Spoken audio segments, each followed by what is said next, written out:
I'm not going to, Shannon Sharpe, go all the way to disaster here, but I am going to stick by what I just told you. Houston will be a little worse with CP3 than it was last year without CP3. So no third seed? I don't think so. Okay. Again, I need to see the end of free agency and see how everything shakes out. But remember, Houston was the surprise of the NBA last year. 55 wins to San Antonio 61 and Golden State 67. And all of a sudden, James Harden is about to become the NBA's unhappiest and most frustrated player because basically he just got demoted. He just got punished for that Game 6 meltdown against my Spurs, that epic fail of his in which he scored. Remember, you went crazy on him the next day, but he scored 10 points against my Spurs. The final score was 114-75, Game 6 in Houston to force a Game 7 back in San Antonio. And that night, James shot 2 for 11, 2 for 9 from 3, and boom, he's demoted. He's punished because basically he just went from being the center of Mike D'Antoni's universe because he got to control the basketball. He had the second highest usage rate to Russell Westbrook last year in the league. And he just went to basically another cog in the offense, a wing player, a spot-up shooter, just a cog in the offense. And he's not going to like it. I think he's biting his lip right now because his last game was pretty miserable, so he can't defend himself. But just wait until we get a fourth of the way into the season, or maybe a halfway through the season, and he starts to realize that the new point guard who's going to dribble the ball up the floor and then dribble it some more is named Chris Paul III. Wow. I was shocked by this because I didn't think James deserved it because he had a great year. You pushed him all year for MVP. Am I right? I did. Okay. I did. So you thought he had a really good year, and yet this is my bottom line takeaway on Chris Paul. And I've said this before, but by his 9-time All-Star standards, he's overrated. And he's overrated because I ask you, what has he done? I'm starting to wonder if he's going to be remembered after 12 years in the league more for his State Farm commercials than what he does in the playoffs. Because his playoff record is 33-43, which among active players is the second worst of those active right now. Joe Johnson has a little worse record than Chris Paul does. ISO Joe? Yeah, ISO Joe. And he's played on really bad teams, but you don't think of Chris Paul as playing on bad teams, but he's 33-43 in the postseason, and he's never gotten to the conference finals. Not once to the conference finals. Even after having a 3-1 lead. He had a 3-1 lead. And an 18-point lead in what, Game 6 or 7? Yeah, and they blew that. They blew that. They had a big lead at home, right? And then there was a game against Oklahoma City going back 3 years ago that he melted down late in that game and had a couple of big turnovers. So my point is, I keep looking and saying, I don't see enough, and I've called him before, CP0, as in 0 rings, because I finally back off and I say, well, wait a second. He's often hurt. He's often nicked up. There's often something wrong with him. Either playoffs or the regular season. Either way, he's only 6 feet tall, so he's not a liability on defense because he can steal a ball from anybody. Yeah. But he's still only 6 feet tall, so he can't dominate on either end of the floor. Right? Yeah. He can't be transcendent at 6 feet tall because he's just 6 feet tall. Right. And he's not an Iverson-esque kind of a scorer. Quick to score. Yeah. Right. Okay. So you're kind of limited. He's not a difference maker. He's not transcendent. He's not a life changer.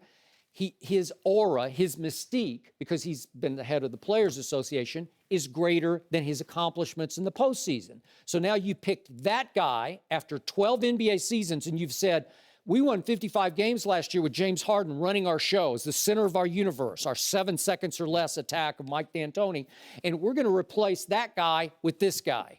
And James is not going to like it. James is a lot younger than Chris is. So I'm going to say there's going to be frustrations. And by the way, Chris is always mad at somebody. He's always got a chip on his shoulder. And ESPN reported. When you small, short people, George the same way. Everybody always trying to pick on. Short people always got a crush. Oh, short people. That's small people. People that small in stature. He has no chip on his shoulder. They feel like just people put you in your place. People, they always feel like somebody trying to pick on them or take advantage of them. Maybe Chris needs that. I mean, they try to pick on me.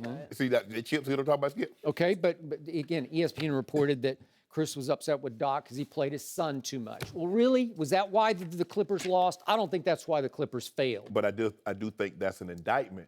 Because Chris Paul was, here's the thing, Skip, you mentioned it. Here's a guy that's always hurt, be it regular season or playoffs. He could have signed a max deal. He could have signed a Steph Curry deal. 5 years, $201 million Could have. to go back. He bets on himself on a 1-year deal to go play with a player that's the exact same player. They're both ball dominant. One was first, second, and holding the ball. Yep. The other was seventh. They're first and fourth in pick and roll screens. So using the ball and a screener, James Harden was 1, Chris Paul was 4. He's willing to bet that than to stay in L.A. So there is some truth. Now, we heard Glenn Davis right here and said the son walks around like he a monster. Now, Doc Rivers said that's not true. And by the way, we've had the son sitting in that same Who seat said saying that bull jive, right. as you say. So there's some truth, Skip. My thing is that they're really the same players. James Harden is ball dominant. Now, we can say, well, he was a sixth man, but he wasn't this James Harden in OKC. Nope. What we see now. He's always been a two-guard masquerading as point. But if you look at Mike D'Antoni, and I was looking at some footage, if you look at what Steve Nash, when he won those MVPs, it was all about Stoudemire filling the lane on the break. There wasn't a whole lot of threes going up, Skip. Now, okay, Lou Williams, you trade him. You're trying to dump Ryan Anderson $30 million or $60 million contract. 60 over 3 years. Over the next 3 years. That's a lot of money. That's a lot of cake. So who's going to be shooting those threes, Skip? That made you so prolific because Daryl Morey said there's more value in the 3 than there is the 2. We put up, Mike D'Antoni says we want to put up 50 a game. Well, you lose Lou Williams. You're trying to get rid of and Beverly. You're trying to get rid of Anderson. Yep. So who's going to shoot those Trevor threes? Ariza. What type of game are you going to actually play? But Skip, it's hard for me to believe that James Harden wouldn't sign up on this. James Harden had to sign up on this, Skip. Because they're still trying to get him to sign another max contract extension, 4 years, $160 million. He won out over over Dwight Howard. So as a superstar player, Skip, you know they carry more cachet in that sport. Basketball superstar players carry more cachet than the superstar quarterbacks in the NFL, or more cachet than a dominant baseball player or pitcher. So when you have that kind of cachet, it's hard for me to believe, Skip, that they didn't run this by. What do you think about CP3? Okay, are you saying then that James Harden asked for them to go get CP3 to take pressure off James, like he just didn't want the weight of the world all on his shoulders? I don't know if he asked. I don't know if he said, guys, won't y'all get CP3? But I think when it was broached that CP3 was clearly interested in leaving the Clippers, and Houston Rockets was one of the point of the destination, that James, we're thinking about getting Chris Paul. What do you think about that?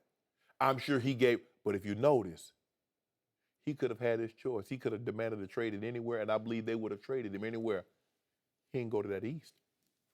Now, you talk about Chris Paul might be known more for the State Farm commercials. He's better known as being the best friend to one guy that was born to Gloria James on 12/30/1984. That guy? That's what he's best. Thor. He's best known. Skip. Yeah. Think about it. I want you to put this. I want you to just let it seep in. Everybody's going to the West. The West is stacked. Kevin Durant's going to sign. He says, "I'm going to sign somewhere around in mid-July. I'm going to give you an opportunity to get some guys in place, and then I'll take the rest of the money." So they're all doing LeBron a favor by staying away? They don't want to Skip. They got a meat suit, 3-piece, a pack of Lions, or you can go play in the Eastern Conference and see one king. They say, "Go and give me the Lions."